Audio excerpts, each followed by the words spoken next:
횡령인가, 광기 어린 재투자인가? JTBC와 장시원 PD의 진실게임.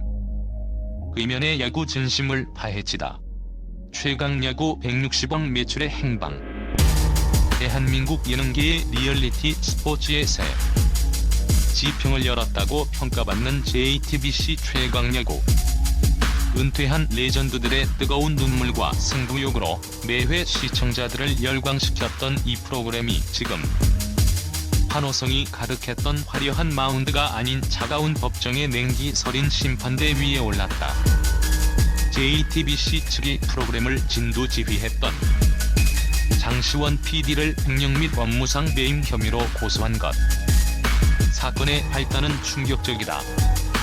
방송사와 PD 사이의 아름다운 동행이 진흙탕 싸움으로 변질된 배경에는 160억 원이라는 천문학적인 매출과 그에 대비되는 텅 빈 통장이라는 기묘한 불일치가 자리 잡고 있다.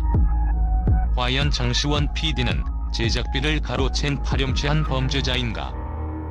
아니면 프로그램의 퀄리티를 위해 자신의 모든 것을 갈아 넣은 광기 어린 예술가인가? 1. 160억 매출의 함정 완판의 신화 뒤에 숨겨진 잔혹한 수지 타산. 최강야구 시즌 1은 그야말로 돈이 쏟아지는 거대 비즈니스였다. 티켓 판매로 약 90억 원, 유니폼과 굿즈 판매로 약 71억 원의 매출을 올린 것으로 추정된다. 일반적인 예능 프로그램에서는 상상조차 할 수 없는 초대박 성적표다. 하지만 JTBC는 고소장에서 천문학적인 매출이 발생했음에도 불구하고 계좌에는 남은 돈이 없다며 강한 의문을 제기했다. 여기서 첫 번째 소름 돋는 반전이 시작된다. 스포츠 비즈니스의 생리를 아는 전문가들은이 160억 원이 결코 순이익이 아닌 막대한 운영 리스크를 수반한 현금 흐름에 불과하다는 점에 주목한다.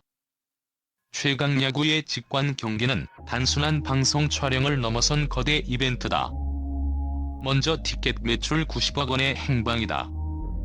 고척돔이나 잠실구장 같은 메이저 경기장을 대관하는 비용은 물론 수만 명의 관중을 안전하게 관리하기 위한 수백 명의 경호 인력, 만약의 사태를 대비한 전문 의료진 배치 비용은 일반 예능 제작비를 아득히 초월한다. 여기에 전직 프로 선수들의 출연료와 수십 대의 카메라를 동원한 중계팀 운영비가 더해지면 90억 원의 티켓 수익은 수익으로 남기보다 당장의 경기 운영을 위한 선불금으로 순식간에 휘발될 수밖에 없는 구조다. 매출이 높다고 이익이 높은 것은 아니다라는 격언이 여기서 증명된다. 71억 원에 달하는 굿즈 매출 역시 마찬가지다.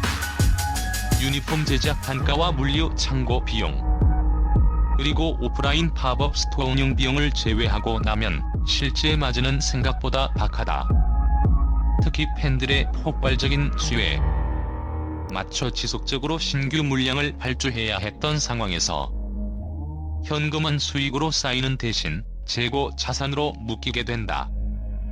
즉, 장시원 PD가 개인적으로 챙긴 돈이 아니라 다음 시즌을 위한 유니폼 뭉치로 변해 창고에 쌓여있을 가능성이 크다는 분석이다. 2. 한 경기 2회 불량 제작비의 진실 사기인가? 편집의 묘미인가? 이번 소송의 가장 날카로운 칼날은 이른바 제작비 중복 청구 의혹이다. JTBC는 장시원 PD가 실제로 진행된 경기는 단 한 경기인데 이를 2회분으로 나누어 편집하면서 마치 이번에 촬영이 있었던 것처럼 제작비를 중복 계산했다고 주장한다. 단순 회계 논리로는 1번 찍었으니 1번의 제작비만 지불하는 것이 맞다. 하지만 예능 제작 현장의 시각은 근본적으로 다르다. 리얼리티 스포츠 예능에서 4에서 5시간이 넘는 원본 데이터를 수천 개의 컷으로 쪼개고 선수들의 미세한 표정 하나에 서사를 입히며 웅장한 사운드와 그래픽을 입히는 후반 작업은 그 자체가 엄청난 창작적 노동이자 비용이다. 만약 장 PD가 경기장 대관료나 현장 인건비 같은 하드웨어적 고정 비용을 중복 청구했다면 이는 명백한 부정이다. 그러나 120분 분량의 방송 2개를 완성하기 위해 투입된 편집 인력의 공임과 스튜디오 사용료 등 소프트웨어적 제작비가 회차별로 발생했다면 이는 합리적인 정산으로 볼 수 있다. 결국 법정은 이 제작비의 세부 항목이 단순히 셔터를 누르는 행위에 쏠려 있는지 아니면 작품을 완성하는 창작 공정에 쏠려 있는지를 면밀히 따지게 될 것이다. 김성군 감독과 레전드들, 그들의 자존심을 지키기 위한 보이지 않는 지출 사건의 이면을 들여다보면 가장 가슴 아프면서도 경이로운 지점이 발견된다. 3. 바로 최강 몬스터즈라는 팀을 실제 프로 구단 수준으로 유지하기 위한 광기 어린 재투자다. 야구의 신 김성군 감독이 지휘봉을 잡은 이후 최강야구는 단순한 오락 프로그램을 넘어섰다.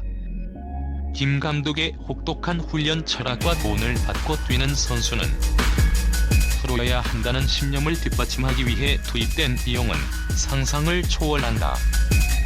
이 시즌 기간의 집중 훈련 지원, 선수들의 부상을 방지하고 컨디션을 관리하기 위한 최고급 의료 및 재활 장비 도입, 그리고 선수들이 사용하는 배트와 공 하나까지도 최고 사양으로 맞추는 과정에서 방송 제작비의 일반적인 경계는 무너졌다. 은퇴 선수들이 다시금 전력 질주하는 모습에서 진심을 읽었기 때문이다. 팬들은 열광했다.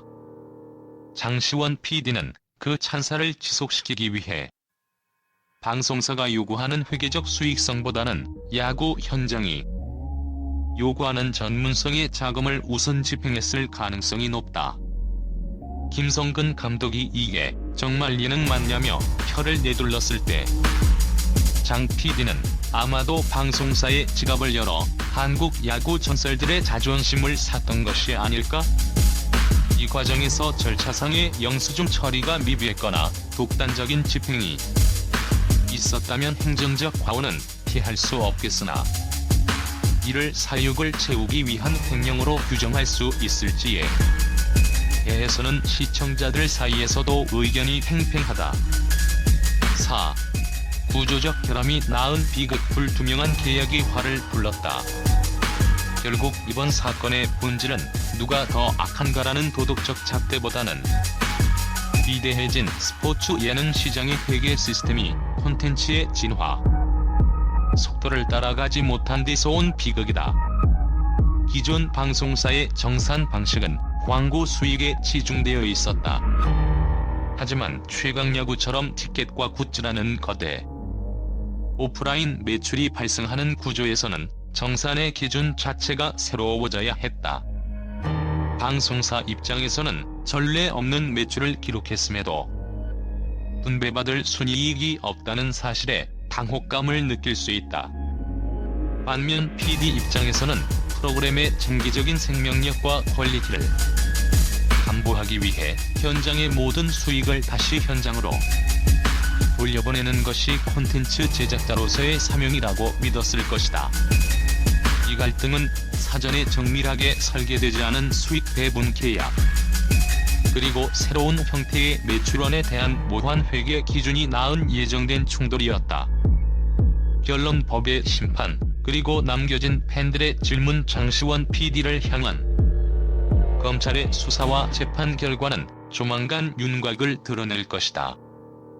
분명한 것은 통장이 비어있다는 사실 자체가 곧 범죄의 증거가 될 수는 없다는 점이다. 핵심은 그 돈이 누군가의 개인 금고로 흘러갔느냐, 아니면 고척돔의 환한 조명 아래 선수들의 땀밴 유니폼 위, 그리고 밤샘 편집실의 열기 속으로 녹아들었느냐 하는 점이다. 만약 후자라면 우리는 대한민국 방송 역사상 가장 야구에 미쳐있던 제작자의 아름답고도 무모한 투자를 목격하고 있는 셈이다. JTBC는 당장 눈앞에 돈을 잃었다고 주장하지만 장시원 PD는 최강야구라는 그 무엇과도 바꿀 수 없는 강력한 브랜드 자산을 구축해냈다. 수익은 없지만 전설은 남았다.